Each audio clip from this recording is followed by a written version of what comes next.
Great.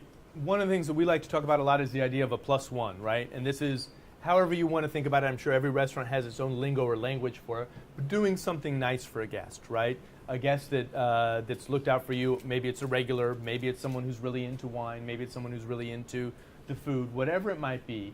But the idea of picking a tomorrow dollar over a today dollar, right? But in order to do that, there takes some strategy there as well.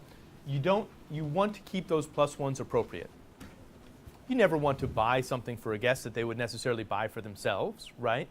Let them buy that for themselves and give them something that they can't necessarily get otherwise, right? What could that be? That could be an awesome pairing, right? But it needs to be an appropriate pairing. After somebody's just had a bottle of Cheval Blanc and they still have half the bottle on the table, it doesn't necessarily make sense to say, hey, and I've got some Moscato d'Asti for you, right?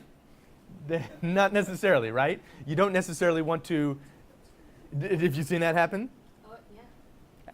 Someone just spent $2,500 on a bottle of wine, and you say thank you by pouring them a $6 glass, maybe a half of a glass, right? Unless it's John Regan, he loves drinking Moscato d'Asti. So. And I love drinking Cheval Blanc too. So you always want to keep those plus ones appropriate, right? Sometimes maybe that is a takeaway, something that they can't necessarily get for themselves, but that you could do for them.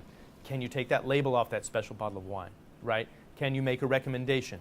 Can you make a reservation for them somewhere else? Can you make sure that the next time that they come in, you have that bottle that they love? Whatever that might be, those less tangible plus ones can quite often be the more meaningful plus ones. Sometimes a plus one can take the take the slot of being an additive sale at a higher cost of goods, right?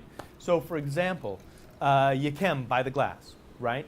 If you play by the rules, Yquem by the glass is probably $200 for a 3-ounce pour, right? But what if you said, you know what? I'm going to take the hit and I'm going to offer Yquem by the glass for $40, $35, right? Maybe just make a couple bucks off of it. Not only are you making a couple bucks off of it, but for somebody who really understands Yquem and knows Yquem and appreciates Yquem, that's their plus one, right? They're saying, where else am I going to get that? And that's going to pull them back. That's going to be the craveability, if you will, right? That's going to pull them back to your restaurant because they're going to, when their head hits the pillow that night, they're still going to be tasting that Yquem.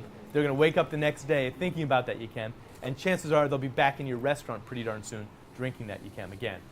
They're also going to drink some other stuff as well. You want to make sure that your cost of goods is actually healthy on those so that you can actually make some money. But sometimes those higher cost of goods items, if you're generous with them, can be the fantastic plus one. Mm-hmm. And by foregoing a few today dollars, it can keep building your pyramid towards more tomorrow dollars.